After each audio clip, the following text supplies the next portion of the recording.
শিয়া, আমি তোমাকে ছেড়ে কোথাও যেতে চাই না। ওই লোকগুলো যদি আমাকে বের করে দেয় তাহলে তুমি ওদেরকে বলে আমাকে রেখে দিও। আমি তোমার সাথে থাকতে চাই। আপনি চিন্তা করবেন না, আমি ওদেরকে বুঝিয়ে বলবো। আপনি এখন এই পুরো স্যুপটা শেষ করুন তো। এইসব নিয়ে আপনাকে ভাবতে হবে না, আমি আছি তো নাকি। প্রিয়াঙ্কা আবার কিছু বলতে চাইলে ইনশিয়া চোখ রাঙিয়ে তাকে চুপ করিয়ে দিল। এরপর সে রায়ান চৌধুরীকে স্যুপ খাওয়ানোই শেষ করে ওষুধ খাইয়ে শুইয়ে দিল। রায়ান চৌধুরী ঘুমানোর পর প্রিয়াঙ্কা বলল, তোর মাথায় কি চলছে বলতো সিয়া? জানি না, পরিস্থিতি বুঝে ব্যবস্থা নিব। আমি বুঝি না তুই এই পেশেন্টের জন্য এত কিছু কেন করছিস। এই সামান্য বেতনে তোর নিজেরই ভালোভাবে চলে না, তার মধ্যে আবার প্রতিদিন 3 বেলা করে এই পেশেন্টের জন্য বাড়ি থেকে রান্না করে নিয়ে আসিস। কি দরকার বলতো এত কিছু করার? তুই তো জানিস রায়ান চৌধুরী হসপিটালের খাবার খেতে পারবেন না, তাই আমি ওনার জন্য বাড়ি থেকে রান্না করে নিয়ে আসি। আর উনি কি বা এমন খায় বলতো যে আমার খুব খরচ হয়ে যাচ্ছে? আমি যা করি মন থেকেই করি। হ্যাঁ, মন থেকে তো করবি, কারণ মন তো ওনাকেই দিয়েছিস। সবই বুঝি আমি। প্রিয়াঙ্কার কথার প্রতি উত্তরে ইনশিয়া আর কিছু বলতে যাবে তার পূর্বেই ডক্টর আমজাদ ও ডক্টর অভিমন্যু এসে উপস্থিত হলো। ডক্টর আমজাদ রায়ান চৌধুরীকে ভালোভাবে চেক আপ করে বলেন, পেশেন্ট তো শারীরিকভাবে একদম সুস্থ, শুধু মেমোরি ফিরে আসাটাই বাকি রয়েছে। জি স্যার, আমি তো এ কারণেই বলছি এই পেশেন্টকে রিলিজ করে দিতে। এই ধরনের পেশেন্ট তো কেউ হসপিটালে রাখে না। এছাড়াও এই পেশেন্টের জন্য জমা করা টাকা সব শেষ হয়ে গেছে। শুধু শুধু কেবিনটা অকারণে এভাবে ফেলে রাখা কোনো মানে হয় না। রিলিজ তো করব, কিন্তু পেশেন্টের তো কোনো গার্ডিয়ান নেই। আমাদের দায়িত্ব থেকে আমরা একটা কাজ করতে পারি স্যার। আমরা বরং পেশেন্টের ছবি উঠিয়ে পেশেন্টের কাছে দিয়ে সবটা বলে দেই। নিউজ হলে ঠিক ওই পেশেন্টের রিলেটিভস এখানে চলে আসবে। ইউ আর রাইট, এছাড়া আমাদের কাছে তো আর কোনো অপশনও নেই। তখনই ইনশিয়া চিল্লিয়ে বলে উঠল, না, আমি পেমেন্ট করে দিব, প্লিজ ওনাকে এখানেই রাখুন। পাগল হয়েছিস তুই? তুই নিজেও খুব ভালো করে জানিস হসপিটালে পার ডে খরচ কত। এত ফ্যাসিলিটি নিয়ে হসপিটালে পেশেন্ট রাখতে যে খরচ পড়বে সেটা তুই কখনোই দিতে পারবি না সিয়া। ছিয়া, তুমি এসব কি বলছো? এই পেশেন্টকে নিয়ে তোমার তো মাথা ব্যথা কিসের? পেশেন্টকে রিলিজ দিলে তো তুমিও ফ্রি হতে পারবে। তোমার তো খুশি হওয়া উচিত। এগুলো শুনে ইনশিয়া নিজেও গভীর ভাবনায় পড়ে গেল। সত্যিই তো তার পক্ষে কখনোই হসপিটালের খরচ বহন করা সম্ভব নয়। সে যে পরিমাণ স্যালারি পায় তাতে করে পুরো মাসের খাওয়া দাওয়া, ঘর ভাড়া, হাট পরিশোধ করা, এসব করতে প্রায় সব শেষ হয়ে যায়। বেশ কষ্ট করে নিজের ভরণ পোষণ চালাতে হয় তাকে। চুপ করো সবাই। পেশেন্টের যেহেতু কোনো গার্ডিয়ান নেই, সেই হিসেবে আমাদের দায়িত্ব থেকে যতটুকু করা উচিত আমরা ততটুকুই করব। অভিমন্যু যেটা বলেছে সেটাই হবে, নয়তো পুলিশের হেল্প নিতে হবে। কিন্তু স্যার, ইনশিয়া, নিজের লিমিটে থাকো। তুমি একজন নার্স, তুমি নিজের দায়িত্ব সঠিকভাবে পালন করছো। তোমার লিমিট এতটুকুই। পেশেন্টকে নিয়ে তোমার এত উদ্দীপনা কিসের? স্যার, আমি তাহলে পেশেন্টের সাথে কন্ট্যাক্ট করছি। স্যার, কেউ একজন পেশেন্টের দায়িত্ব নিলেই তো হবে, তাই না? তাহলে তো আর থানা, পুলিশ বা প্রেসকে রাখতে হবে না, রাইট? হুম। ঠিক আছে, আমি নিব এই পেশেন্টের সকল দায়িত্ব। আমি হব না গার্ডিয়ান। আয়ু কেরজি সিয়া, কি বলছো তুমি? এটা মাথা ঠিক আছে তোমার? সিয়া, তুই কি পাগল হয়ে গেছিস? কি বলছিস ভেবেচিন্তে বলছিস তো? আমি যা বলছি সেটা ভেবেচিন্তেই বলছি। আমি রায়ান চৌধুরীর দায়িত্ব নিতে চাই। ওনার সকল দায়ভার আমি নেব। ইনশিয়া, তুমি হয়তো এতগুলো দিন রায়হান চৌধুরীর কেয়ার করতে গিয়ে তার মায়ায় পড়ে গেছো, কিন্তু তুমি যেটা চাইছো এটা সম্ভব নয়। পেশেন্টের ফ্যামিলি মেম্বাররা, রিলেটিভসদের পারমিশন ছাড়া আমরা যে কারোর কাছে পেশেন্টকে ছাড়তে পারি না। ওনার যদি কোনো রিলেটিভস থাকতো তাহলে অবশ্যই ওনার খোঁজ খবর নেওয়ার চেষ্টা করতো। প্রায় বছর খানেক হতে চললো উনি এই হসপিটালে আছেন। কই, ওনার খোঁজ খবর নিতে তো কেউ আসেনি কখনো। আমার মনে হয় রায়ান চৌধুরীও আমার মতোই অনাথ। পেশেন্টের কিছু হয়ে গেলে তার রেসপন্সিবিলিটি কে নিবে?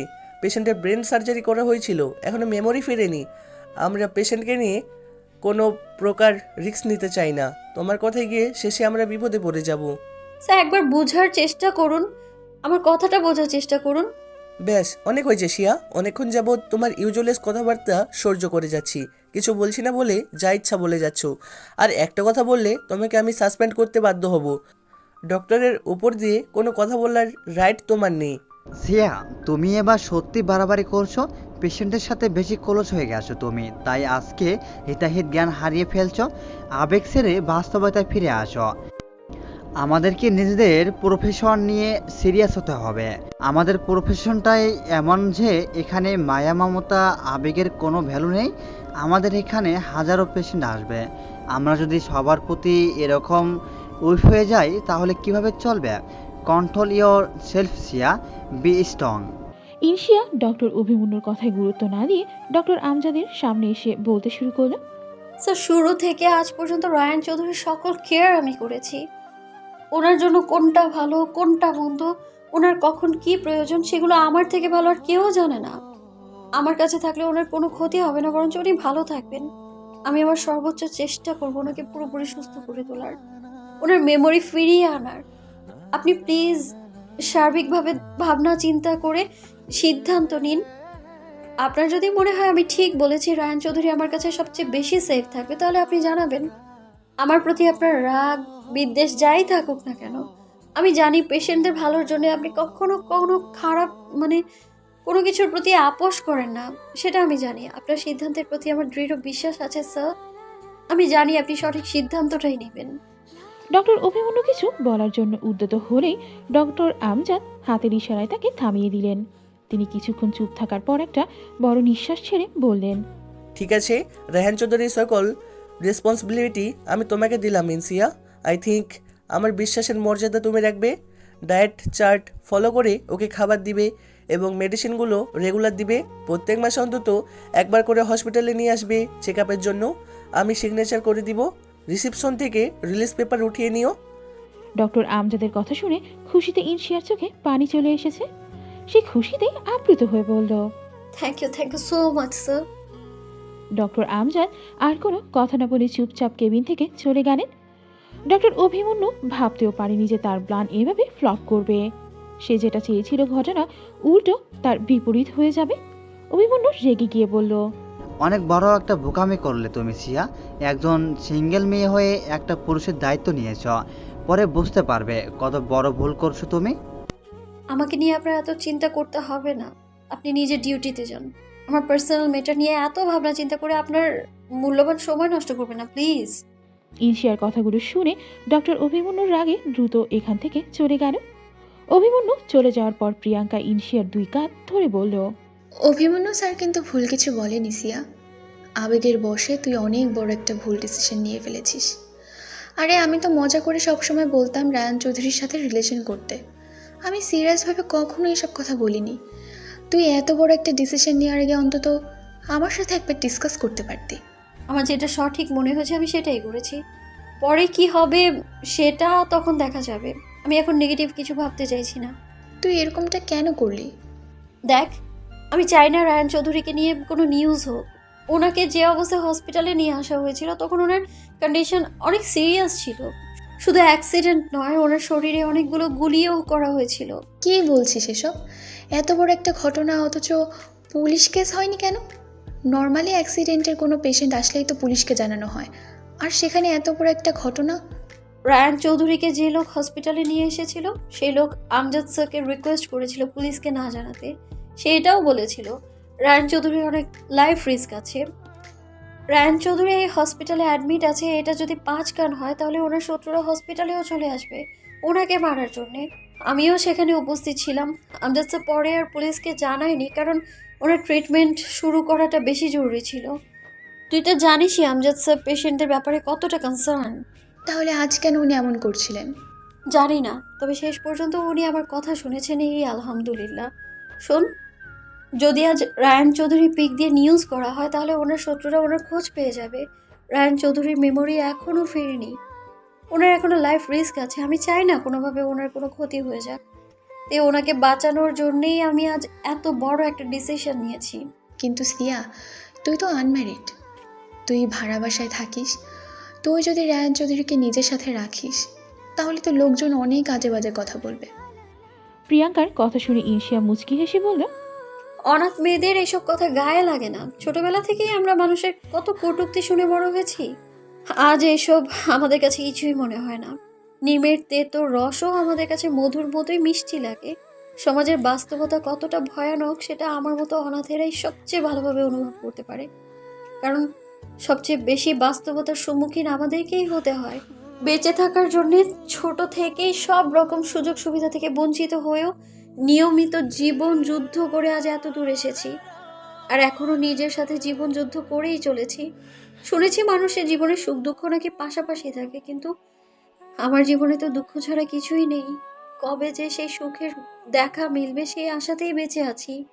কথাগুলো বলতে বলতে ইনশিয়ার নেত্রকোনায় পানি এসে জমেছে। সে নিজের আঙুলের সাহায্যে সেই পানিটুকু মুছে নিয়ে বলল, বাদ দে এইসব কথা, আমাকে সবকিছু গুছিয়ে নিতে হবে, একটু হেল্প কর। আমি চেষ্টা করব সিয়া, তোর সকল সমস্যায় পাশে থাকার। যে কোনো প্রবলেমে তুই আমাকে নক করিস। আমার সাধ্যের মধ্যে থাকলে নিজের পুরোটা দিয়ে তোকে হেল্প করার চেষ্টা করব। রায়ান চৌধুরীর ঘুম ভাঙতে এসে চোখ খুলে তাকিয়ে দেখে ইনশিয়া আর প্রিয়াঙ্কা দুজনে মিলেই তার ওষুধপত্র থেকে শুরু করে সবকিছু গুছিয়ে ব্যাগে রাখছে। রায়ান চৌধুরী এসব কিছু দেখে শান্ত কণ্ঠে প্রশ্ন করল, আমাকে তাড়িয়ে দিচ্ছ শিয়া? তোমাকে কষ্ট করে এসব কিছু গোছাতে হবে না। এখন থেকে যেহেতু আমাকে নিজেই বাঁচতে হবে, তাহলে এখন থেকেই নিজের কাজ নিজেই করি। কথাগুলো বলে রায়ান চৌধুরী বেড থেকে নামতে নিলে ইনশিয়া এসে তাকে ধরল। কি করছেনটা কি? আপনি এখনো অনেক উইক, এভাবে লাফ দিয়ে ওঠানামা করা যাবে না। আর শুনুন, আমি আপনাকে তাড়িয়ে দিচ্ছি না, আপনাকে আমি নিজের সাথে করে আমার বাড়ি নিয়ে যাচ্ছি। আজ থেকে আপনি আমার বাড়িতেই আমার সাথেই থাকবেন। ইনশিয়ার কথা শুনে রায়ান চৌধুরী আনন্দে উত্তেজিত হয়ে উঠল। ইনশিয়া রেগে গিয়ে বলল, বেশি লাফালাফি করলে না ইঞ্জেকশন দিয়ে ঘুম পাড়িয়ে রেখে দিব একদম। চুপচাপ এখানে শান্ত হয়ে বসে থাকুন, কিছুক্ষণের মধ্যেই বের হব আমরা। বর্তমান হঠাৎ করেই সিয়ানের শরীর খারাপ করায় তানিয়াকে সাথে করে ইনশিয়া হসপিটালে আসলো। ডক্টর শিয়ানকে চেক আপ করে একটা ইমার্জেন্সি ইঞ্জেকশন পুস্ট করে ইশিয়ার উদ্দেশ্যে বলল, এর আগে কি কোনো ডাক্তার দেখিয়েছেন? সিলেটে থাকাকালীন দেখিয়েছিলাম। এই যে রিপোর্টসগুলো। ডক্টর ইনশিয়ার থেকে রিপোর্টসগুলো নিয়ে সেগুলো ভালোভাবে অবজার্ভ করে বলল, আগের ডাক্তার নিশ্চয়ই আপনাকে সব কিছু বলেছে। কিন্তু এছাড়া কি আর কোনো অপশন নেই আমার ছেলেকে সুস্থ করার? না, বোন মেরো ট্রাইফট না করলে আপনার ছেলেকে কোনোভাবেই সুস্থ করা পসিবল না। যতদিন না বোন মেরো ট্রাইফট করা হবে ততদিন মাঝে মধ্যে এরকমভাবে শরীর খারাপ হবে। এরকম চলতে থাকলে বাচ্চাটা মারাও যেতে পারে। আপনি ইমিডিয়েটলি বোন মেরো ড্রাইভ করার ব্যবস্থা করুন। আমার ব্লাড গ্রুপ আমার সন্তানের সাথে ম্যাচ করলে আমি এভাবে ফেলে রাখতাম না ওকে।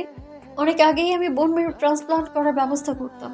আমার সন্তানের জীবনের কাছে আমার জীবন কিছুই না। ডক্টর, আপনি প্লিজ আমার সন্তানকে সুস্থ করে দিন। যত টাকা লাগবে আমি দিব। আমার ছেলেটাকে শুধু। কতটা টাকার নয়, আপনার সাথে ব্লাড গ্রুপ ম্যাচ না করলেও আপনার হাজবেন্ডের সাথে অবশ্যই ম্যাচ করবে, নয়তো বা আপনার অন্য কোনো সন্তান। জি ডক্টর, আমি আপনার কথা বুঝতে পেরেছি।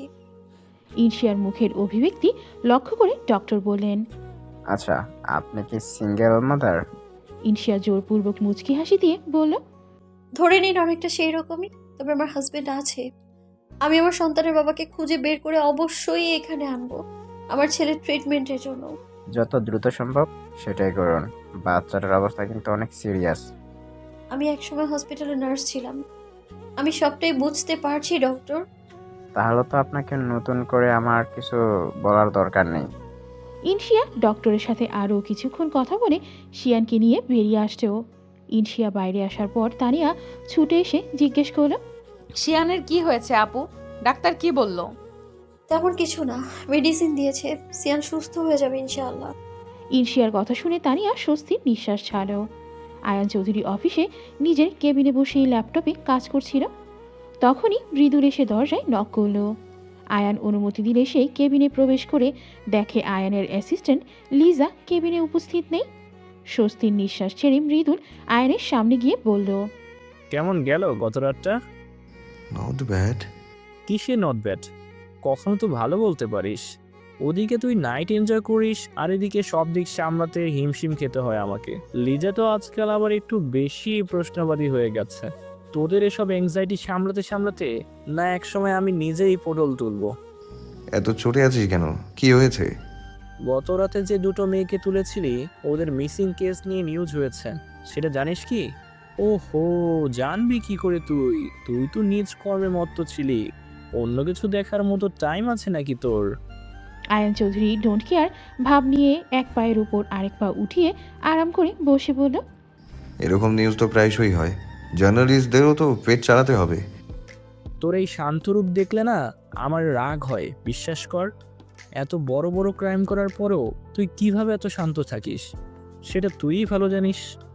এসব কথা ছাড়, কোনো কাজের কথা থাকলে বল। ড্রেসগুলো সেলাই করার জন্য কিছু নতুন এমপ্লয়ি প্রয়োজন। সামনে বড় একটা শো আছে, আমাদের কোম্পানি বড় মাপের একটা অর্ডার পেয়েছে। তো সার্কুলার ছেড়ে দে নিউজ পেপারে, এমনি এমনি অনেক ছেলে মেয়ে চলে আসবে ইন্টারভিউ দিতে। ওকে। আর শোন, মৃদুল পিছনে ঘুরে বলল, হুম, লেডি এমপ্লয়ি বেশি নিবি। তুই এখানেও এসব শুরু করে দিচ্ছিস? কাম অন মৃদুল, এই আয়ান চৌধুরী যার তার দিকে হাত বাড়ায় না, ইউ নো না। Ayaan Chowdhury is the big gentleman. Ayaan Chowdhury কোনো মেয়েকে টাচ করা তো দূর, তাদের দিকে নজরও দেয় না। ওগুলো তো মাফিয়া বস এসি এর রেগুলার হ্যাবিট। শেষের লাইনটা বাঁকা হাসি দিয়ে বলল আয়ান চৌধুরী। মৃদুল রাগী স্বরে বলল, পাপের ঘোড়া পূর্ণ হলে পতন নিশ্চিত, সময় থাকতে শুধরে যা। মৃদুলের কথা কর্ণগোচর হওয়া মাত্র আয়ান চৌধুরী নিজের টেবিলের ওপরে থাকা কিছু জিনিস ঝাড়ি দিয়ে ফেলে দিল। আয়ান রেগে গেছে বুঝতেই মৃদুল দ্রুত কেবিন থেকে বেরিয়ে গেল।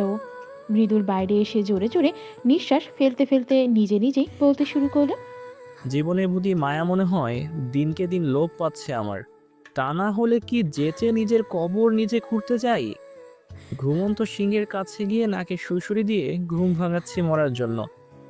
আসলেই প্রাণের ভয় সত্যি সত্যি লোপ পেয়েছে আমার।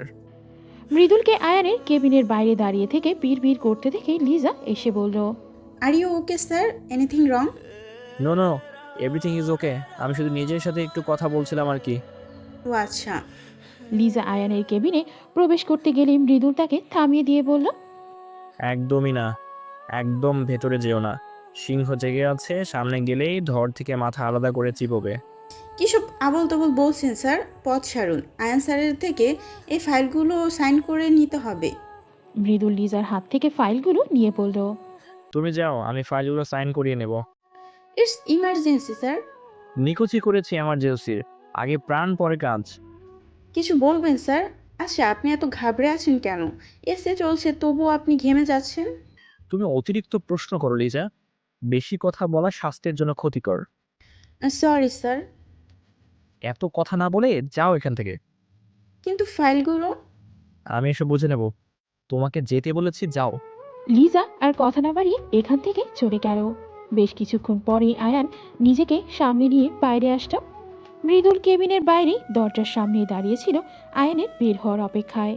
আয়ান চৌধুরী বাইরে আসার পর তার চেহারা দেখে মৃদুলের বুঝতে বাকি রইল না ভেতরে ছোটখাটো একটা তুফান বয়ে গেছে। মৃদুল ভয় থাকলেও কিছুটা সাহস সঞ্চয় করে প্রশ্ন করল, কোথায় যাচ্ছেন স্যার? ব্রোথেলস। ব্রোথালস অর্থাৎ পতিতালয় যাওয়ার কথা শুনেই কোনো কিছু একটা ভাবতেই ঘাবড়ে গেল মৃদুল। তবে এই মুহূর্তে আয়ানকে বাধা দেওয়া মানে মৃত্যুকে বরণ করে নেওয়া। আয়ান চৌধুরী চলে যাওয়ার পর মৃদুল কাউকে কল করে বলল, এসি ব্রোথেন্সে ওর মায়ের সঙ্গে দেখা করার জন্য বের হয়েছে। যেভাবেই হোক ওকে আটকাতে হবে। তোদের দায়িত্ব দিচ্ছি, সময় মতো টাকা পেয়ে যাবি। সেরকম কিছু হলে আমাকে একটা কল অথবা মেসেজে একটা ডেঞ্জার সাইন সেন্ড করিস, আমি নিজে পৌঁছে যাব। এত ভয় পেলে মায়ের কোলে গিয়ে বসে থাক। জাফরের এত ভয় নিয়ে আমাদের টিমে আসছিস কেন? আমাদের টিমে এরকম কারোর স্থান নেই যে কিনা মৃত্যুকে ভয় পায়। শপথের কথা ভুলে গেছিস নাকি? ইটস ওকে, এখন দলমল নিয়ে তাড়াতাড়ি যা। কল কেটে দিয়ে মৃদুল নিজে নিজেই বলতে শুরু করলো, কোন দিক সামলাবো? এই লিজাকে একদম টলারেট করা যায় না, সব সময় ডিটেকটিভের মতো ঘোরাফেরা করে। আয়ানকে আটকাবো নাকি কেবিন রুমটা পরিষ্কার করব? আয়ানকে না আটকালে তো সর্বনাশ হয়ে যাবে, এদিকে রুম পরিষ্কার না করলেও বিপদ। পড়েছি উভয় সংকটে। হে আল্লাহ, রক্ষা করো তুমি। অতীত প্রায় সপ্তাহখানেক হয়ে গেছে রায়ান চৌধুরী ইনশিয়ার বাড়িতে রয়েছে। বাড়ি বলতে ভাড়া বাসায়। ইনশিয়া এখানে অ্যাডজাস্ট করা পাশাপাশি 2 রুম নিয়েছে। এখানে একটা অ্যাডজাস্ট বাথরুম রয়েছে, 2টো রুমের একটা বেডরুম এবং অন্যটা কিচেন রুম। রায়ান চৌধুরীকে এখানে রাখার কারণে ইনশিয়াকে এখন পার্টি পেতে কিচেন রুমেই তা ঘুমাতে হয়। কারণ পাটি পেতে কিচেনের রুমে, কারণ একটা পুরুষের সাথেই একাই রুমে তো আর থাকা যায় না। অসুস্থ হলেও সে তো একজন প্রাপ্তবয়স্ক পুরুষ। ইনশিয়া রায়ান চৌধুরীকে হুইল চেয়ার থেকে ধরে ধরে উঠে দাঁড়াতে সাহায্য করলো। আপনি এখন শারীরিকভাবে একদমই সুস্থ, কিন্তু দীর্ঘদিন শুয়ে থাকার কারণে আপনি অনেক দুর্বল, যার কারণে নিজে নিজে ঠিক করে চলাফেরা করতে পারছেন না। আজ থেকে আপনার মিশন শুরু হলো। আজ থেকে আপনাকে নিজের কাজ নিজেই শিখতে হবে। প্রতিদিন রুমের মধ্যে একটু একটু করে হাঁটাচলা করতে হবে। হাঁটাচলা ঠিকঠাক হয়ে গেলে শুরু হবে এক্সারসাইজ। এমনভাবে বলছো যেন আমাকে তুমি ট্রেনিং দিচ্ছ আর তুমি আমার ট্রেনার। কথাটা বলে মুচকি হাসি দিল রায়ান চৌধুরী। ধরে নিন সেটাই। অবশ্যই আমি আপনার ট্রেনার, আর আমি আপনাকে ট্রেন করে পুরোপুরি ফিট করে তুলবো আগের মতো। আপনাকে প্রথম যেদিন দেখেছিলাম কতটা ফিট ছিলেন আপনি, 6 প্যাক বডি ছিল, আর এখন দেখুন 2 প্যাকও নেই। ছি ছি ইনসিয়া, আমার অসুস্থতার সুযোগ নিয়ে তুমি আমার দিকে কোনো জোর দিয়েছ? লজ্জা লাগে না? রায়ান চৌধুরীর কথা শুনে ইনশিয়া লজ্জায় লাল হয়ে গেল। সে উল্টো দিকে ঘুরে দাঁড়িয়ে নিজের মনে মনে নিজেকেই বকা দিতে শুরু করলো। ছি ছি ছি সিয়া, তুই আজকাল বেজায় খারাপ হয়ে যাচ্ছিস। আগে যেটা করেছিস করার সেটা যা খুশি বলেছিস, কিন্তু এখন তোর মুখের চেন আটকিয়ে রাখতে হবে, কারণ রায়ান চৌধুরী এখন সুস্থ হয়ে গেছে। সে এখন সব কিছু বোঝে, শুধু ওই ফিটনেস আর মেমোরিটাই আর নেই। বেটা মানুষের সামনে এইসব কথাবার্তা বললে তুই ফেঁসে যাবি তো। ইনশিয়াকে উল্টো দিকে ঘুরে চুপচাপ দাঁড়িয়ে থাকতে দেখে রায়ান চৌধুরী বলল। মিস ট্রেনার, লজ্জা পেয়েছেন মনে হয়। ইনশিয়া এবার রায়ান চৌধুরীর দিকে ঘুরে কড়া স্বরে বলল। আপনি মনে হচ্ছে ফিট হয়ে গেছেন। আমার হেল্পের কি আর প্রয়োজন হবে? জানতো, তাড়াতাড়ি বাথরুমে গিয়ে দাঁত ব্রাশ করে গোসল করে একদম ফ্রেশ হয়ে আসুন। আমি গিয়ে আপনার ব্রেকফাস্ট রেডি করছি। আরে রেগে যাচ্ছ কেন? I am just kidding with you. বাহ বাহ, ইংরেজিও জানেন দেখছি। আল্লাহ জানে আপনি কোন পেশায় নিযুক্ত ছিলেন। এতদিন মেয়ে হয়ে যতটুকু সম্ভব আপনার শরীর মুছিয়ে দিতাম। আজ থেকে কিন্তু আপনাকে নিজে নিজেই সব কিছু করতে হবে। আমি শুধু আপনাকে বাথরুম অবধি রেখে আসবো। Okay madam. Rayan Chowdhury fresh হয়ে হাঁক ছাড়তে ইনশিয়া গিয়ে তাকে ধরে নিয়ে আসলো। রায়ান চৌধুরীকে চেয়ারে বসিয়ে ইনশিয়া টেবিলের ওপরে ব্রেকফাস্ট রাখলো। হাফ বয়েল 2টা দেশি মুরগির ডিম, কর্ন স্যুপ, কবুতরের মাংস, 2টা রুটি আর ফুটানো পানি। এগুলো দেখে রায়ান চৌধুরী ইনশিয়ার ক্লান্ত মুখশ্রীর দিকে তাকিয়ে বলল। আমার জন্য তোমার অনেক খরচ হচ্ছে, তাই না? অনেক প্রেশার যাচ্ছে তোমার উপর দিয়ে।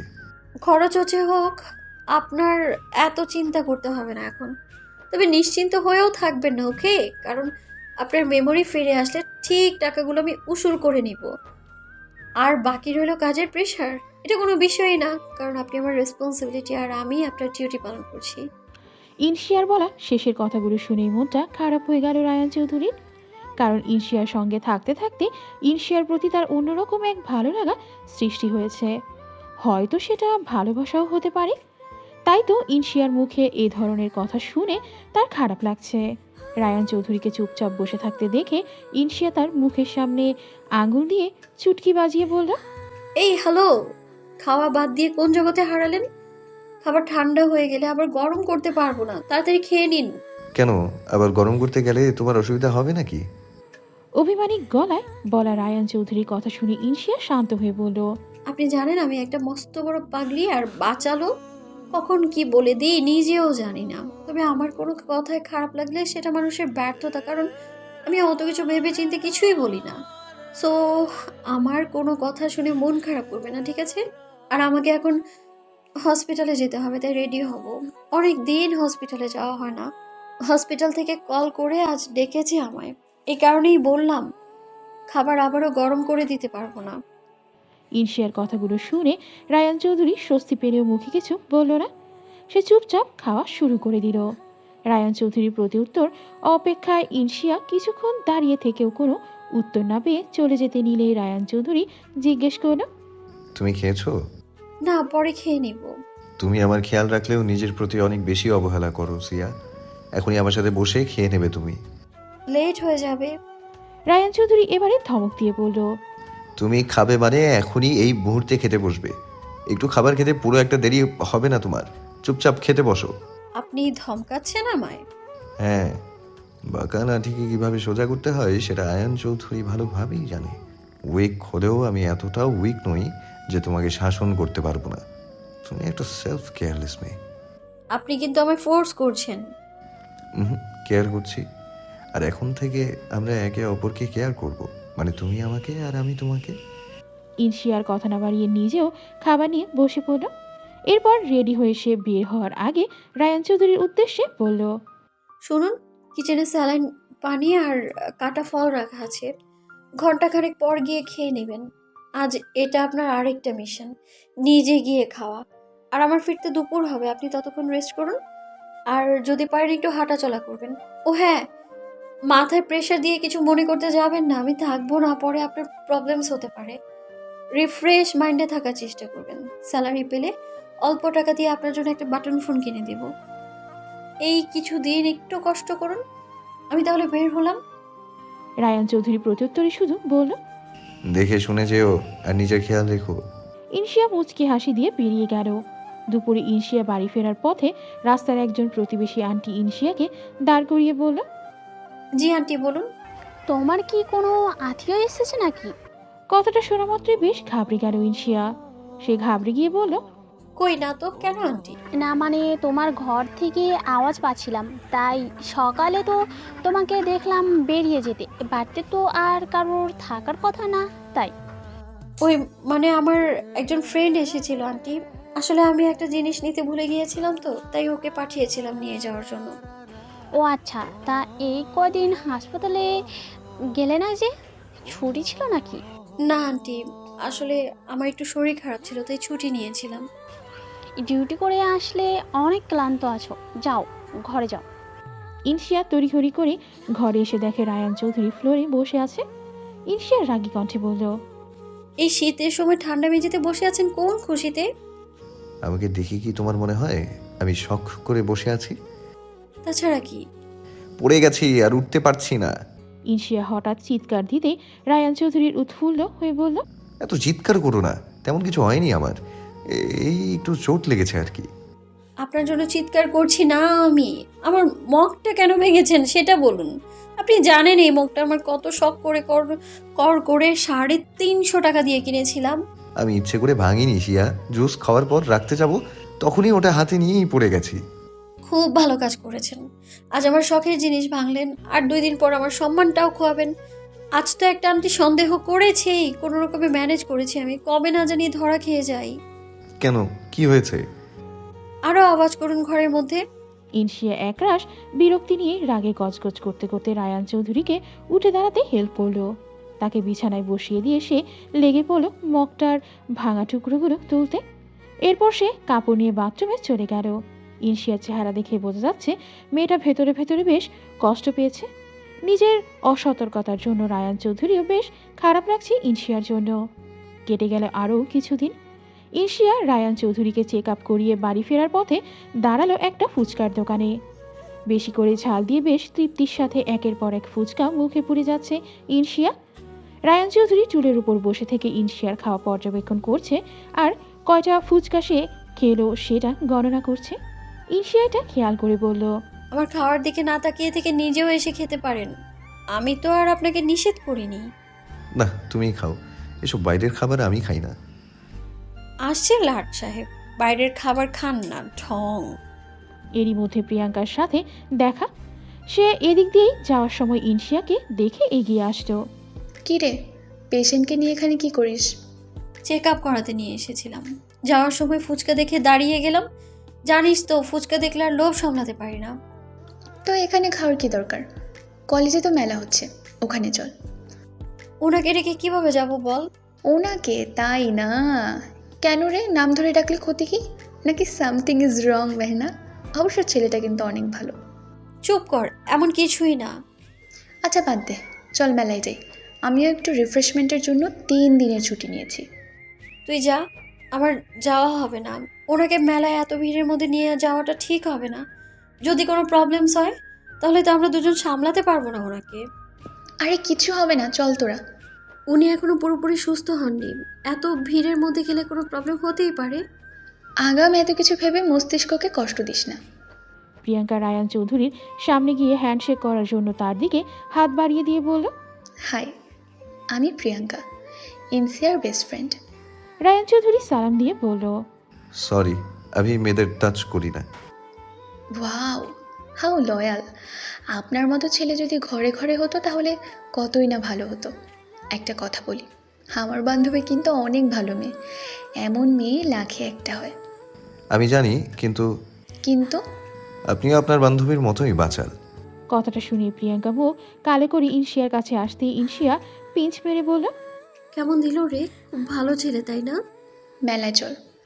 মেলায় আসার পর তিনজন এসে দাঁড়ালো বেলুন ফাটানোর দোকানে। 30 টাকায় 5টা গুলি, 5টা গুলিতেই 5টা বেলুন ফাটাতে পারলেই রয়েছে পুরস্কার। ইনশিয়া এক্সাইটেড হয়ে টাকা নিয়ে বন্দুক হাতে নিল, কিন্তু প্রতিবারের মতো এবারও সে অনেক কষ্টে একটা বেলুন ফাটাতে সফল হলো। ইনশিয়া মুখ ফুরিয়ে দাঁড়িয়ে আছে। রায়ান চৌধুরী এগিয়ে এসে বলল, আমি ট্রাই করতে পারি? আপনি কি কখনো বন্দুক চালিয়েছেন নাকি? টাকা নষ্ট করার দরকার নেই, চলুন এখান থেকে। আরে ওভাবে বলছিস কেন? আসুন ভাইয়া, আমি টাকা দিচ্ছি। টাকা দেওয়ার পর রায়ান চৌধুরী বন্দুকটা হাতে নিলেই অন্যরকম একটা কিছু অনুভব করলো। তার মাথা ব্যথা শুরু হয়ে গেছে, কিছু একটা স্মৃতিতে আসছে করেও আসছে না। সে কোনো মতে 5টা ফায়ার করেই বন্দুকটা ফেলে দিয়ে মাথা চেপে ধরে মাটিতে বসে পড়ল। ইনশিয়া দ্রুত মাটিতে বসে রায়ান চৌধুরীকে আগলে নিয়ে উত্তেজিত কণ্ঠে বলল, কি হয়েছে আপনার? আপনি ঠিক আছেন তো?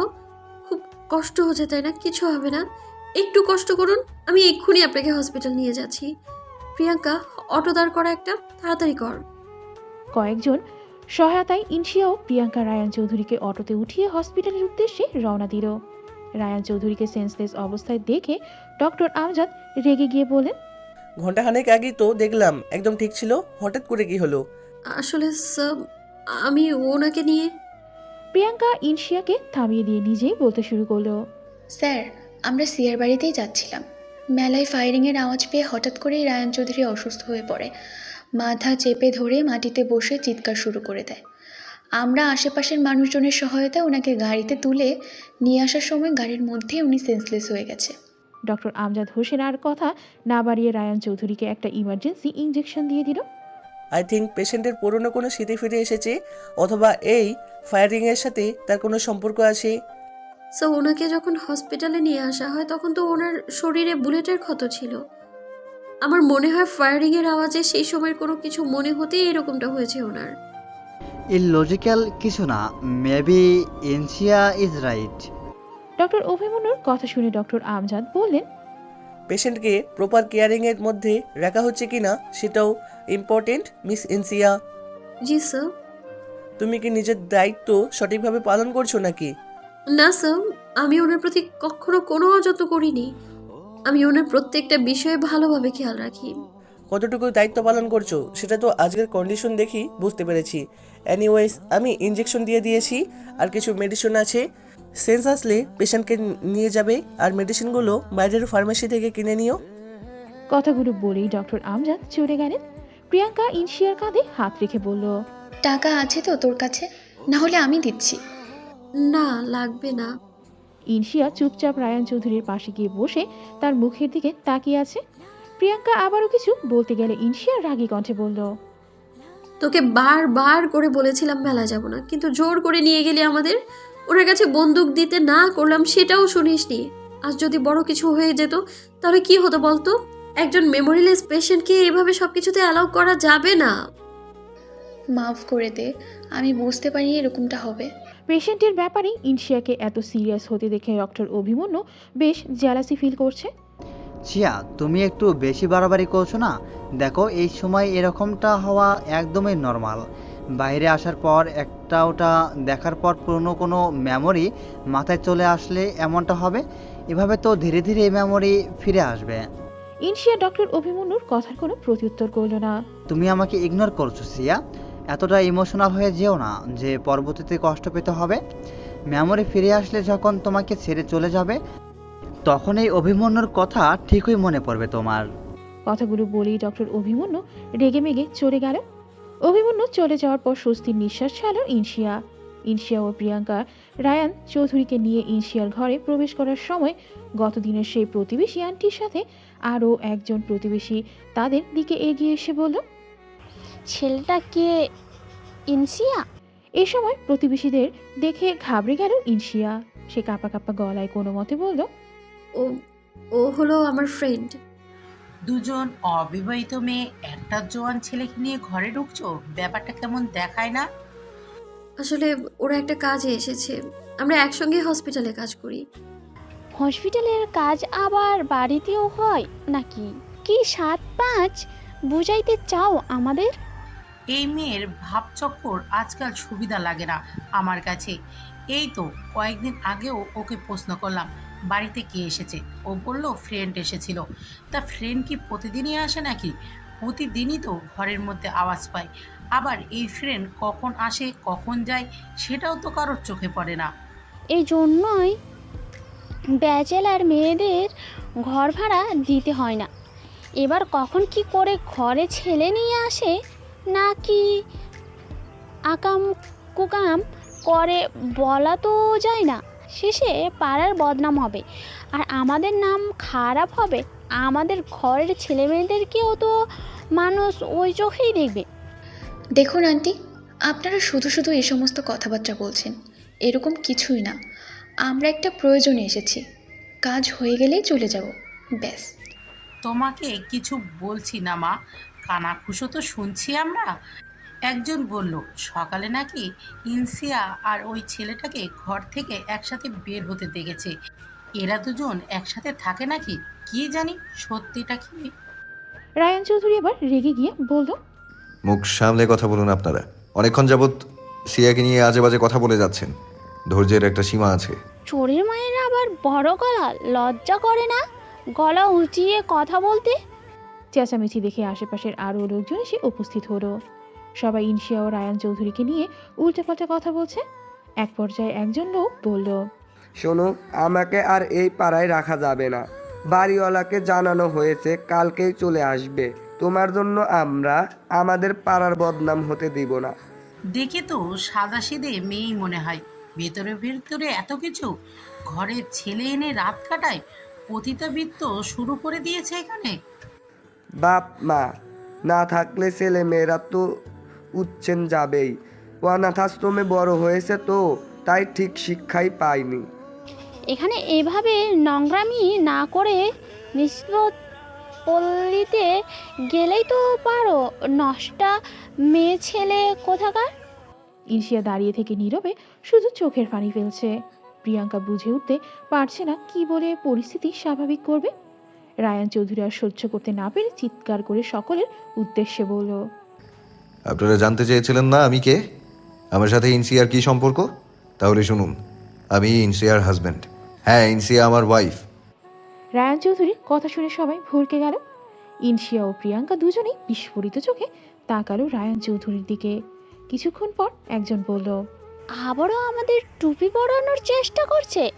কেউ বিশ্বাস করবেন না এদের কথা। আসলে তোমরা যদি স্বামী স্ত্রী হতে তাহলে এতদিন কোথায় ছিলে বাচাধান? ইনসিয়া তো এখানে আসার পর সবাইকে বলেছে ও নাকি অবিবাহিত। এখন নিজেদের কুকীর্তি সামনে আসতেই মিথ্যা নাটক শুরু করেছো, তাই না? কিছুক্ষণ আগেই বলল বন্ধু হয়ে, আর এখন নাকি হাজবেন্ড। আর কত নাটক দেখবো? রায়ান চৌধুরী ইনসিয়ার দিকে তাকালে ইনসিয়া কিছু একটা ভেবে নিজেকে শক্ত করে চোখের পানি মুছে কাটকাট গলায় বলল, আসলে আমাদের মধ্যে মনোমালিন্য চলছিল, তাই আমরা আলাদা ছিলাম। এখন সব ঠিক হয়ে গেছে, তাই ও আমার সাথে দেখা করতে এসেছে। আমরা এখন থেকে একসঙ্গেই থাকবো। আপনাদের কোনো সমস্যা থাকলে বলতে পারেন। ইনসিয়ার কথা শুনে সকলেই চুপ হয়ে গেল। কিছুক্ষণ চুপ থাকার পর সকলেই একে অপরের সাথে কিছু একটা নিয়ে কথা বলার পর একজন মহিলা বলেন, তোমরা যে বিবাহিত তার প্রমাণ কি? বিয়ের কাগজ দেখাও তো দেখি। আপনাদের সেটা দেখানোর প্রয়োজন মনে করছি না। বাড়িওয়ালা আসুক, আমরা ওনাদেরই যা দেখানোর দেখাবো। আপনারা এবার জানতো, নিজের বাড়ির খবর না রেখে অন্যরা কে কী করছে, কার হাঁড়িতে কী রান্না হচ্ছে সেগুলো নিয়ে পড়ে থাকেন। আপনাদের স্বভাবই হলো অন্যদের নিয়ে কুটকাচারি সমালোচনা করা। কাজ না থাকলে যা হয় আর কি, যত সব। আচ্ছা ইনসিয়া, তুই এই পাড়ায় থাকিস কেন বলতো? আপনারা এবার যাবেন নাকি আমি আপনাদের সবার নামে মানহানির মামলা করব? রায়ান চৌধুরীর কথা শুনে কেউ আর কিছু না বলে নিজেদের মতোই কথা বলতে বলতে সকলেই চলে গেল। ইনশিয়া ঘরে এসে ধপাস করে বিছানার উপরে বসে পড়ল। রায়ান চৌধুরী ইনশিয়ার উদ্দেশ্যে বলল, আই এম সরি সিয়া, তখন আমি বাধ্য হয়ে এই মিথ্যা কথাটা বলেছি। তখন আমার মাথায় যেটা এসেছে সেটাই বলেছি। আমি যদি এটা না বলতাম তাহলে সবাই তোমাকে নিয়ে আরও খারাপ কথা বলতো। আমি এসব টলারেট করতে পারছিলাম না, তাই আর তাই আপনি বড় একটা মিথ্যে কথা বলে দিলেন? একবারও ভাবলেন না এরপরে কি হতে পারে? আজকের জন্য সকলের মুখ বন্ধ করালেও বাকি দিনগুলো কি করবেন? সবাই যখন আমাদের ম্যারেজ সার্টিফিকেট দেখতে চাইবে তখন কি করব? কালকে বাড়িওয়ালা আসলে তো ওটাই আগে দেখতে চাইবে। এটা তো হওয়ারই ছিল সিয়া। আজ নয়তো কাল মানুষ এমনিতেই জেনে যেত তোরা দুজন একসাথে থাকিস। আর এই ব্যাপারটা কেউই মেনে নেবে না। এটা ইউরোপের কোনো দেশ না যে দুজন অবিবাহিত ছেলে মেয়ে বিয়ের আগেই একসঙ্গে একই ছাদের নিচে লিভিংয়ে থাকবে। আমি এই বিষয়টা নিয়ে তোকে প্রথমেও সাবধান করেছিলাম, কিন্তু তখন তুই আমার কথার কোনো গুরুত্ব দিসনি। আজ দেখ, যেটা হওয়ার সেটাই হলো। এখন কি করব আমি? উনি যে কথাটা বলেছেন সেটা তো সত্যি নয়। এখন ম্যারেজ সার্টিফিকেট দেখাতে না পারলে আমাদের এই বাড়ি থেকে বের করে দিবে। অনেক কম ভাড়ায় এই দুটো ঘর পেয়েছিলাম আমি। এখন কোথায় যাব আমি বলতো? আশেপাশে তো এত কমের মধ্যে কেন? এর থেকে কিছু টাকা বাড়িয়ে দিলেও ভালোবাসা পাওয়া যাবে না? আমার কাছে একটা সাজেশন আছে, তোরা দুজন কোর্টে গিয়ে বিয়ে করে নে, তাহলেই প্রবলেম সলভ। প্রিয়াঙ্কার কথা শুনে ইনশিয়া ও রায়ান চৌধুরী দুজনেই একসঙ্গে বলে উঠল, হোয়াট? এত অবাক হওয়ার কিছু হয়নি। আমার কাছে এখন এটা ছাড়া আর কোনো আইডিয়া নেই। আমার মনে হয় এটাই তোদের দুজনের জন্য বেস্ট সলিউশন। রায়ান ভাইয়া, আপনার কি কোনো প্রবলেম আছে সিয়াকে বিয়ে করতে? রায়ান চৌধুরী ইনশিয়ার দিকে এক নজরে তাকিয়ে বলল, সিয়ার আপত্তি না থাকলে আমার কোনো প্রবলেম নেই। আর সিয়া, তোর কি কোনো... পাগল হয়েছিস তুই? এটা সম্ভব না। আমি কিছুতেই রায়ান চৌধুরীকে বিয়ে করতে পারবো না। ইনশিয়ার কথা শুনে মনে মনে বেশ কষ্ট পেল রায়ান চৌধুরী। সে ভেবেছিল ইনশিয়াও হয়তো তাকে পছন্দ করে, কিন্তু এখন মনে হচ্ছে সবই ভুল ধারণা ছিল তার। আরে ওনার আসল পরিচয় কি সেটা আমি কেন উনি নিজেও জানেন না। ওনার যদি কোনো বউ বাচ্চা থাকে তাহলে কি হবে? আমি কারো সংসার নষ্ট করতে পারি না।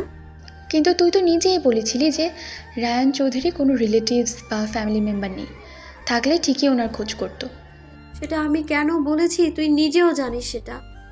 আমার কাছে পেশেন্টের সেফটি বেশি ইম্পর্টেন্ট। ওনার মেমোরি ফেরার আগে আমি ওভাবে ওনাকে ছাড়তে পারি না। এই কথাগুলো শুনে ভেতরটা যেন দুমড়ে মুচড়ে যাচ্ছে রায়ান চৌধুরীর। এর মানে ইনশিয়া শুধু নিজের রেসপন্সিবিলিটির জন্যই এতদিন যাবত ওর কেয়ার করে আসছে, ভালোবেসে নয়। সে ইনশিয়ার কাছে শুধুই একটা রেসপন্সিবিলিটি ছাড়া আর কিছু নয়। তুই আজা এটা চিন্তা ভাবনা করছিস। দেখ, এমনটা যদি নাও হয় তবুও ওনাকে বিয়ে করা আমার পক্ষে সম্ভব না। মেমোরি ফিরে আসলে যদি উনি আমাকে ভুলে যায়, আমাকে ছেড়ে যদি চলে যায়, তখন কি হবে? দেখ, আমি ওনার প্রতি আরো দুর্বল হতে চাই না। ছোট থেকে জীবনে অনেক কষ্ট পেয়েছি, আমি অনেক স্ট্রাগল করেছি, আর নয়। তোমার কি মনে হয় আমি তোমাকে ভুলে যাব? রায়ান চৌধুরীর কথার কোনো প্রত্যুত্তর করল না ইনশিয়া। আচ্ছা, আমার কাছে আরও একটা প্ল্যান আছে। তোরা কন্ট্রাক্ট ম্যারেজ করতে পারিস। বিয়ে করে একসাথে থাকলে তোদের মধ্যে যদি কখনো কোনো রকম রিলেশন মানে কিছু যদি হয়েও যায় তাহলে প্রবলেম হবে না। আর সব যদি ঠিক থাকে তাহলে যখন চাইবি ডিভোর্স দিয়ে দিস একে অপরকে, তাহলেই তো হয়ে গেল। এটা তো সত্যি তোরা দুজনের প্রাপ্তবয়স্ক। দেখ, একসাথে এইভাবে থাকতে থাকতে বাই এনি চান্স যদি কিছু হয়ে যায় তোদের ভেতরে, তাহলে সেটা কিন্তু ইল্লিগাল। এর চেয়ে ভালো বিয়ে করে নেওয়া, এটাই সবচেয়ে সেফ তোদের জন্য। প্রিয়াঙ্কার কথা শুনে রায়ান চৌধুরী ও ইনশিয়া একে অপরের দিকে তাকালো। বর্তমান শুনশান রাস্তায় ফুল স্পিডে কার ড্রাইভ করছে আয়ান চৌধুরী। হঠাৎই দূরে অনেকগুলো গাড়ির লাইট জ্বলতে দেখে স্পিড কমিয়ে নিল সে। ব্রেক করার পর কয়েকজন ছেলে পেলে কারোর উইন্ডারের কাছে আসতে আয়ান চৌধুরী গ্লাস নামিয়ে বলল, মারতে এসেছিস নাকি ডিল করতে? ছেলেদের মধ্যদাগার লিডার কামাল হেসে দিয়ে বলল,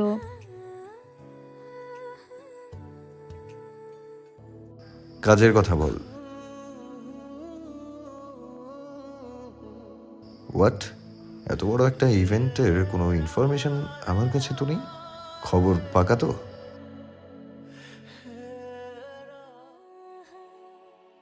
আয়ান এক বান্ডিল টাকা ছেলেগুলোর দিকে ছুঁড়ে মারল। এরপর সে গাড়ির গ্লাস উঠিয়ে গাড়ি স্টার্ট দিয়ে ইউটার্ন নিয়ে চলে গেল। আয়ান চৌধুরী চলে যেতেই ছেলেগুলো তাদের হেডের কাছে এসে বলল, লোকটি কাউকে কল দিয়ে বলল। ফোনের ওপাশ থেকে মৃদুর স্বস্তির নিঃশ্বাস ছেড়ে বলল, পেমেন্ট নিয়ে তো ভাবতে হবে না তোদের, আমি এক কথার লোক। বাই দ্য ওয়ে, এসি এখন কোথায়?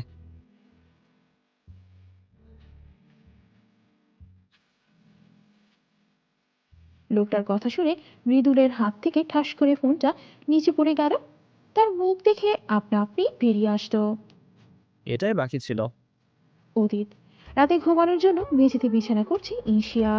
কোর্ট থেকে ফেরার পর থেকে রায়ান চৌধুরীও ইনশিয়ার মাঝে কোনো রকম কথাবার্তা হয়নি। নীরবতা ভেঙে রায়ান চৌধুরী বলল, ঠান্ডার মধ্যে প্রতিদিন এইভাবে মেঝেতে না শুয়ে এখন থেকে বিছানায় শুতে পারো। বিয়ে হয়েছে বলে সুযোগ নেওয়ার চেষ্টা করবেন না, ভুলে যাবেন না এটা একটা কন্ট্রাক্ট ম্যারেজ।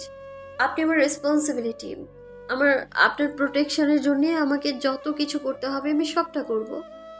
আজ তো একটা ফর্মালিটি পালন করলাম মাত্র, কিন্তু এটা পার্মানেন্ট নয়। আপনি যেদিন পুরোপুরি সুস্থ হয়ে যাবেন, আপনার মেমোরি ফিরে আসবে, সেদিন থেকেই আপনার আর আমার পথটা সম্পূর্ণ আলাদা। আমি বাজে কোনো ইন্টেনশন নিয়ে তোমাকে বিছানায় আসতে বলিনি সিয়া, আমি তোমার ভালোর জন্যই বলেছি। এভাবে নিচে শোয়া ঠিক নয়। এতদিন কিছু হয়নি, আশা করি কিছু হবেও না। আমি অ্যাডজাস্ট করে নিয়েছি এভাবে। আপনি ঘুমান, আপনার রাত জাগা উচিত না। আমি জানি সিয়া, আমার মতো তুমিও আমাকে পছন্দ করো, তুমিও আমার প্রতি দুর্বল। এই দুর্বলতা যেন আরও না বাড়ে, এই কারণে তুমি আমার কাছাকাছি আসতে চাইছো না। এটা ঠিক, এতদিন যাবত আপনার সেবা করতে করতে আপনার প্রতি আমার একরকম দুর্বলতার সৃষ্টি হয়েছে। তবে এটাকে ভালোবাসা ভেবে ভুল করবেন না মিস্টার রায়ান চৌধুরী। আর আপনি আমার প্রতি যে ভালোবাসার কথাটা বলছেন, এটা শুধুই আপনার মোহ, ভালোবাসা নয়। ও হ্যাঁ, আরেকটা কথা, আমি নিজের নিরাপত্তার জন্যই আপনার থেকে দূরত্ব বজায় রাখছি। প্রিয়াঙ্কা তখন যেটা বলল সেটা ফেলে দেওয়ার মতো কথা নয়। যদি সত্যি সত্যি ভুলবশত আপনার আর আমার মাঝে কিছু হয়ে যায়, তখন কি হবে? আমরা দুজনেই প্রাপ্তবয়স্ক, আমাদের দুজনেরই অনুভূতি আছে, সেক্সুয়াল ফিলিংস আছে। আশা করি আপনি বুঝতে পারছেন আমি কি বলতে চাইছি। তোমার চোখের চাহনি আর তোমার মুখভঙ্গি দেখেই বুঝতে পারছি তুমি মুখে যেটা বলছো সেটা তোমার মনের কথা নয়। তুমি যেটাই বলো না কেন, আমি জানি তুমিও আমাকে ভালোবাসো। স্মৃতি ফিরে আসলে আমি যদি তোমাকে ভুলে যাই, এই কারণে তুমি নিজের ফিলিংস কনফেস করছো না। তবে আজ থেকে তুমি আমার লিগ্যাল ওয়াইফ, তোমার প্রতি আমার সম্পূর্ণ অধিকার আছে। আমি তোমার মুখ দিয়ে ভালোবাসার কথা বের করবই, প্রমিস। বিড়বিড় করে কি বলছেন? যেটা বলার জোরে বলুন। আমার শ্রাব্যতার সীমা 20 হার্টজ এর উপরে, নিচে নয়। রায়ান চৌধুরী বলে নয়, কাজে করে দেখায়। কথাটা বলে রায়ান চৌধুরী বিছানা থেকে ইনশিয়ার কাছে এসে তাকে কোলে তুলে নিল। কি করছেন এসব? ছাড়ুন আমায়। একটু সুস্থ হতে না হতে নিজের শক্তির প্রয়োগ করা শুরু করে দিয়েছেন। বেয়াদব লোক, ছাড়ুন আমায়। আপনার কোনো অধিকার নেই আমায় কোলে নেয়ার। ইনশিয়া রায়ান চৌধুরী থেকে নিজেকে ছাড়ানোর চেষ্টা করছে, কিন্তু রায়ান চৌধুরী সেসব দিকে পাত্তা দিলে তো। রায়ান চৌধুরী ইনশিয়াকে কোলে তুলে নিয়ে দুধাপ দিতেই বেরি করা পাটির সঙ্গে পা বেঁধে ধপাস করে পড়ে গেল দুজনেই। মেঝেতে নরম গালিচা পেতে রাখায় খুব একটা আঘাত লাগেনি। ইনশিয়া রেগে গিয়ে বলল, আসছে হিরোগিরি দেখাতে, নিজেরই শরীর চলে না, এই শরীর নিয়ে আবার আসছিল আমায় কোলে নিয়ে হাঁটতে। বেশ হয়েছে, এমনটাই হওয়ার দরকার। এই এক্সকিউজ মি, আমি যথেষ্ট স্ট্রং, ওকে? পার্টিতে পা বেঁধে পড়ে গেছি, তা না হলে তোমার মতো 2-4টে মেয়েকে কোলে নিয়ে দৌড়ানো আমার জন্য কোনো ব্যাপারই না। সকালে মাথা ঘুরে পড়ে গিয়ে জ্ঞান হারিয়ে আমাদের হয়রানি করেছেন, আর এখন বাহাদুরি করতে গিয়ে আবারও আছাড় খেলেন। কি চাচ্ছেনটা কি আপনি বলুন তো? আচ্ছা, আমাকে শান্তিতে রাখতে কি আপনার ভালো লাগে না বলুন? কি চান? আমি স্যারের কাছে আবারও বকা খাই, এটা চাচ্ছেন আপনি? তুমি সবসময় বেশি কথা বলো সিয়া। শুনুন, আপনার বেয়ারাগিরি কারণেই না, যদি আপনার কোনো ইনজুরি হয় তাহলে স্যার কিন্তু আপনাকে আমার কাছে আর রাখবে না।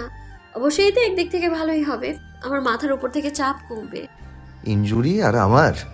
ও ফানি, আমি এতটাও দুর্বল নই যে এত সহজে ইনজুরিতে পড়বো। সেটা তো আজ সকালেই দেখলাম। কি হলো এখন চুপ হয়ে গেলেন কেন? সত্যি কথা বলেছি তাই। রায়ান চৌধুরী উঠে দাঁড়িয়ে বিছানায় বসতে বসতে বলল, মূর্খের সঙ্গে তর্ক করে নিজেও মূর্খতার পরিচয় দিতে চাই না। ও আচ্ছা, এই এক মিনিট, আপনি আমায় মূর্খ বললেন? রায়ান চৌধুরীর কম্বলের মধ্যে ঢুকে বলল, গুড নাইট মিসেস চৌধুরী, আপনি নিচে মেঝেতে শুয়ে থেকে শীতের ড্রেস উপভোগ করুন, আর আমি ঘুমাই। সকালে ঘুম ভাঙতেই নড়ে চড়ে উঠল ইনশিয়া। কিন্তু ঘুমের রেশ কাটিয়ে কিছুতেই চোখ মেলতে ইচ্ছে করছে না। ঘুমেরা যেন ওকে নিজের দিকে আরও বেশি করে টেনে নিচ্ছে। ইনশিয়াকে নড়াচড়া করতে দেখে রায়ান চৌধুরী মুচকি হেসে বলল, বাহ মিসেস চৌধুরী, হাজবেন্ডের বাহু ধরে আজকে বেশ আরাম করে ঘুমাচ্ছেন দেখছি। অবশ্যই শীতে বউকে জড়িয়ে ধরে ঘুমাতে বেশ ভালোই লাগে। রায়ান চৌধুরীর কথা শুনে ইনশিয়া দ্রুত চোখ খুলে দেখে সে বিছানায় রায়ান চৌধুরীর বাহু জোরে রয়েছে। নিজের অবস্থা জানতেই সে ধরফড় করে উঠে বসে তিরিক্ষি মেজাজে বলল, আপনার সাহস হয় কি করে আমাকে বিছানায় নিয়ে এসে এভাবে ঘুমানোর? How dare you idiot! আস্তে মিস চৌধুরী আস্তে। ঘুম থেকে উঠে যদি এমন রাগি মুডে থাকো, চেঁচামেচি করো, তাহলে তো সারাদিনই এমনই যাবে। কিসের মিসেস চৌধুরী? হ্যাঁ, এটা কোনো বিয়েই না। 3 কবুল বলে রেজিস্টার পেপারে সাইন করে তোমাকে বিয়ে করলাম, আর তুমি বলছো এটা কোনো বিয়ে নয়? একদম ড্রামা করবেন না। আপনিও জানেন আর আমিও জানি এটা একটা কন্ট্রাক্ট ম্যারেজ। তারপরেও আপনি মিসেস চৌধুরী বলে আমার মাথা কেন খাচ্ছেন বলুন তো? ওমা, মাথা আবার খাওয়া যায় নাকি? ইনশিয়া রেগে গিয়ে রায়ান চৌধুরীকে মারার জন্য হাত উঠিয়ে আবার নামিয়ে নিল। হয়েছে, থাক থাক, এত হাইপার হতে হবে না। রাতে তুমি ঠান্ডায় কাঁপছিলে, তাই তোমাকে বিছানায় নিয়ে এসেছি। ওহ, আরেকটা কথা, আমি তোমাকে জড়িয়ে ধরিনি, ঘুমের মধ্যে তুমি নিজেই আমাকে আষ্টে পৃষ্ঠে জড়িয়ে ধরেছিলে। বাপরে, আমার জায়গায় অন্য কেউ হলে তো দম বন্ধ হয়ে মারা যেত। এখানেই শেষ নয়, তুমি তো আমার গায়ের ওপর হাত পা তুলে দিয়ে কি টর্চারটাই না করলে। আমি বলেই তোমার এই টর্চারগুলো সহ্য করেছি। রায়ান চৌধুরী, আপনি কিন্তু বেশি বেশি করছেন। আমি তো প্রতিদিন নিচে ঘুমাই, এতদিন কিছু হয়নি, আর এখন এসে আপনি গল্প শোনাচ্ছেন আমায়। হুম, এতদিন তোমাকে টাচ করতে হেজিটেশন ফিল হতো, বাট এখন তো তুমি আমার ওয়াইফ। এখন যদি তোমাকে টাচ করি তাহলে কোনো প্রবলেম নেই। আর আমি চাই না এই ঠান্ডার মধ্যে আমার বউটা মেঝেতে শুয়ে থেকে কষ্ট করুক, তাই তোমাকে নিজের কাছে নিয়ে আসলাম, তোমাকে ঠান্ডা থেকে রক্ষা করলাম। থ্যাংক ইউ দেওয়ার বদলে উল্টো রাগ করছো। This is not fair Mrs Chowdhury. Thank you my food. ইচ্ছে করছে আপনাকে এক্ষুনি। আমারই ভুল, কিচেন রুম থেকে এই রুমে এসে থাকাটাই উচিত হয়নি আমার। আগে কিচেন রুমে ঘুমাতাম, ওটাই ভালো ছিল। বর্তমান মবিনের কল পেয়ে বিরক্ত হলো মৃদুল। সে বিরক্তি নিয়ে কল রিসিভ করে বলল, তোকে বলেছি না আমার ফোনে কখনো কল করবি না, তারপরও আমার ফোনে কল দিয়েছিস কেন? একটা গন্ডগোল হয়ে গেছে। আমার জীবনে এমনিতেই গন্ডগোলের শেষ নেই, তুই এসেছিস আবার আরেকটা গন্ডগোলের ইনফরমেশন দিতে। কি হয়েছে দ্রুত সেটা বলে কল কাট। এসি স্যারের মা আবারও পাগলামো শুরু করেছে নিজের হারিয়ে যাওয়া দ্বিতীয় সন্তানের জন্য। তোর এসি যেন কখনো জানতে না পারে ওর টুইন ব্রাদারের কথা, জেনে গেলে কিয়ামত বাঁধিয়ে ফেলবে। বিশ্বাস রাখতে পারিস মৃদু, এই কথা ওর কাছে কখনোই লিক হবে না। কল কাট, আমি এদিকটা দেখছি।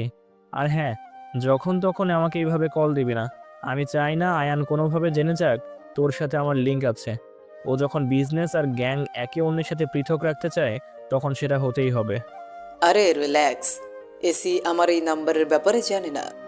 তুই ওকে চিনিস না, আয়ানের মস্তিষ্ক ঠিক কতটা প্রখর। ওর মাথায় যে কখন কি চলে সেসব সম্বন্ধে কোনো রকম ধারণাই তোর নেই। ওর মাথার ব্রেইন আমাদের ব্রেইনের থেকেও কয়েক গুণ এগিয়ে চলে, সো বি কেয়ারফুল। কল কেটে দিয়ে মৃদুল কিছুক্ষণ চিন্তা করার পর আয়ানকে কল করলো। বেশ কয়েকবার কল করার পরেও কল রিসিভ না হওয়ায় দুশ্চিন্তা যেন আরও কয়েক গুণ বেড়ে গেল তার। এবার আর করার মতো কিছুই নেই, সব শেষ না হয়ে যায়। মৃদুল দ্রুত অফিস থেকে বের হয়ে পার্কিং এরিয়া থেকে কার বের করে রওনা দিল নির্ধারিত গন্তব্যে। অতীত দরজায় খটখট আওয়াজে ইনশিয়া বিছানা থেকে নামলো। রায়ান চৌধুরী জিজ্ঞেস করলো, এখন আবার কি আসলো? দুধওয়ালা মনে হয়। ইনশিয়া মাথায় ওড়না দিয়ে দরজা খুলতে দেখে প্রিয়াঙ্কা আর তুষার দাঁড়িয়ে আছে। ওদেরকে এত সকালে এখানে দেখে অবাক হলো ইনশিয়া। ইনশিয়ার অবস্থা দেখে প্রিয়াঙ্কা মজা করে বলল, বাহ, এখনো ঘুম ছাড়িনি দেখছি। তো ফার্স্ট নাইট কেমন গেল বেহেনা? আজে বাজে কথা বলা বন্ধ করতো। প্রিয়াঙ্কা আর তুষার ভেতরে এসে দেখে রায়ান চৌধুরী বিছানায় শুয়ে আছে। তুষার হেসে দিয়ে বলল, বাহ ব্রাদার, আপনিও এখনো বিছানায়? প্রিয়াঙ্কা, এই সময় এখানে আসা একদম উচিত হয়নি আমাদের। ওদের কোয়ালিটি টাইমটা নষ্ট করে দিলাম। তুষার, একদম ভালো হচ্ছে না কিন্তু। আমাদের মধ্যে এমন কোনো রিলেশন নেই, সেটা তুইও জানিস। এত সকালে তোরা দুজন এখানে কেন বল সেটা? দেখতে আসলাম নবদম্পতিকে। কাল আমরা দুজন সাক্ষী হয়ে তোদের বিয়ে দিলাম, একটা মিষ্টিও খাওয়াইলি না। তাই ভাবলাম সকালে গিয়ে একসাথে মিষ্টি চা খেয়ে আসি। মিষ্টি খাবি তাই না? ঝাড়ু জিনিস ঝাড়ু দিয়ে পিটাবে একদম, বেয়াদব দুটো। সকাল সকাল মেজাজ খারাপ করতে আসছে। সকাল আর সকাল নেই বই না, এখন বেলা 10টা বাজে। সময় জেনে ইনশিয়া মাথায় হাত দিয়ে বলল, ও শিট, এত বেলা হয়ে গেছে। ওহ মা, ও আল্লাহ, আমি এত বেলা করে কোনোদিনও ঘুমাই না, আজ কিভাবে কি হয়ে গেল? ইনশিয়া রায়ান চৌধুরীর দিকে তেড়ে এসে বলল, সব হয়েছে আপনার জন্য, অশুভ তোর বেয়াদব লোক। আর কোনোদিন যদি এমনটা করেন তাহলে আপনার একদিন কি আমার একদিন। আজকের দিনটাই মাটি হয়ে গেল আমার। ধুর, আমি আবার কি করলাম? যা করে তুমিই তো করেছো। তোমার জন্য আমিও আজ ভোরবেলা উঠতে পারিনি। এদের দুজনের কথা শুনে প্রিয়াঙ্কা ও তুষার মিথ্যা কাশি দিতে দিতে বলল, আমরা দুজন এখানেই আছি। প্রিয়াঙ্কা ও তুষারের কথা শুনে রায়ান চৌধুরী এবং ইনশিয়া দুজনেই থেমে গেল। তুষার এবার সিরিয়াস মুডে বলল, টম অ্যান্ড জেরির মতো লড়াই বন্ধ কর। কত রিস্ক নিয়ে তোদের দুজনের বিয়ে দিলাম, এখন যদি এরকম করতে থাকিস তাহলে কিভাবে হবে? দেখ, এই বিয়ের কথা যেন অভিমন্যু স্যার জানতে না পারে। উনি জানলে তোদের সাথে কি করবে আমি নিজেও জানি না। মানে কি বলতে চাইছিস তুই তুষার? ওই অভিমন্যুকে আমি ভয় পাই নাকি? 1 নম্বরের গায়ে পড়া লোক, এত ইগনোর করি তারপরেও পেছনে পড়ে থাকে। তুই হলি অভিমন্যু স্যারের জিদ, সে যে করেই হোক তোকে পেতে চায়। আমি ওনার অ্যাসিস্ট্যান্ট, তাই ওনাকে ভালোভাবেই জানি। শিয়া, অভিমন্যু স্যার যে কোনো কিছু করতে পারে তোকে পাওয়ার জন্য। এতই সহজ? আমার বউকে আমি সেভ করবো ওই ডক্টরের থেকে। দেখি কে আসে আমার বউকে উত্ত্যক্ত করতে। রায়ান চৌধুরীর কথা শুনে ইনশিয়া মুখ ভেঙচি দিয়ে বলল, বউ বউ বলে মাথা খাবেন না তো, আমি আপনার বউ নই। আর তোরা বস, আমি ফ্রেশ হয়ে চা করে আনি। ইনশিয়া হাঁটা দিতেই রায়ান চৌধুরী পিছু ডেকে বলল, মিসেস চৌধুরী, দুধ চা করে এনো। দুধওয়ালা অনেক আগেই দুধ দিয়ে গেছে। ইনশিয়া কিছু না বলেই বাথরুমে চলে গেল ফ্রেশ হওয়ার জন্য। ইনশিয়া যাওয়ার পর প্রিয়াঙ্কা রায়ান চৌধুরীর উদ্দেশ্যে বলল, ভাইয়া, একটা কথা বলবেন? আচ্ছা, আপনি কি সিয়াকে ভালোবাসেন? রায়ান চৌধুরী মুচকি হেসে বলল, তোমার কি মনে হয় শালিকা? আমার তো মনে হয় আপনি সিয়াকে ভালোবাসেন। তুমি বুঝেছো, কিন্তু তোমার বান্ধবী তো বুঝে না। সব সময় আমার সাথে খিটমিট করেই চলছে। আজকাল খুব ঝগড়ুটে হয়ে গেছে জানো।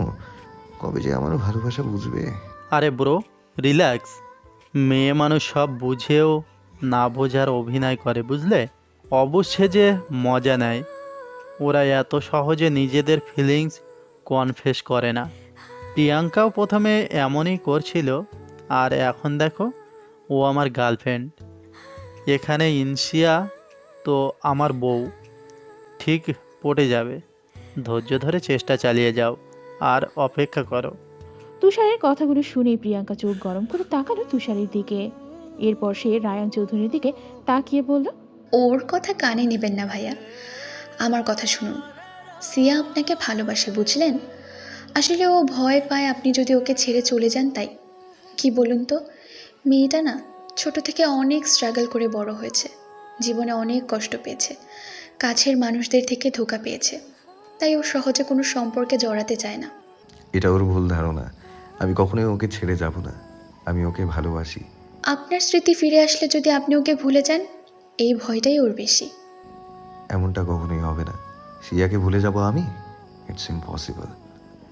আমি যখন যে অবস্থায় থাকি না কেন, ওকে আমি ঠিক চিনে নেব।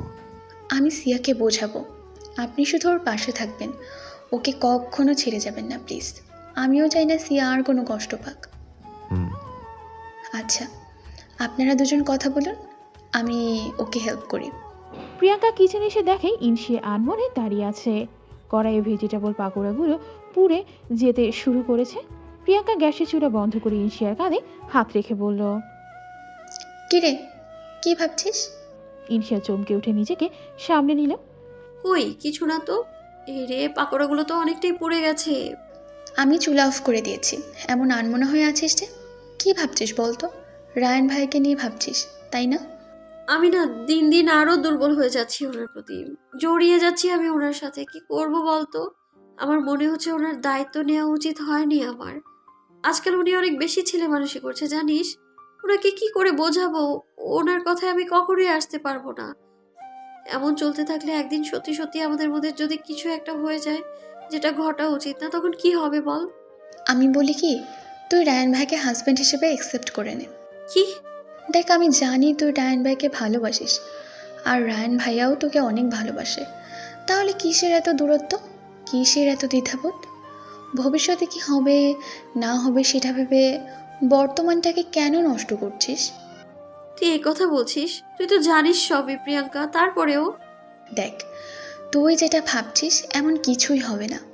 তুই কিভাবে কনফার্ম হচ্ছিস যে ভাইয়ের স্মৃতি ফিরে আসলে ভাইয়া তোকে ভুলে যাবে? এমন কিছুই হবে না, ভরসা রাখ আল্লাহর ওপর। আর আমরা তো আছি, যদি কখনো এমন হয়ও তাহলে আমরা সবাই মিলে ঠিক ভাইয়াকে সব কিছু মনে করাবো। এভাবে আগাম চিন্তা করে নিজেদের মধ্যে দূরত্ব তৈরি করিস না, এতে তোরা দুজনেই কষ্ট পাচ্ছিস। কি লাভ বলতে এমন করে?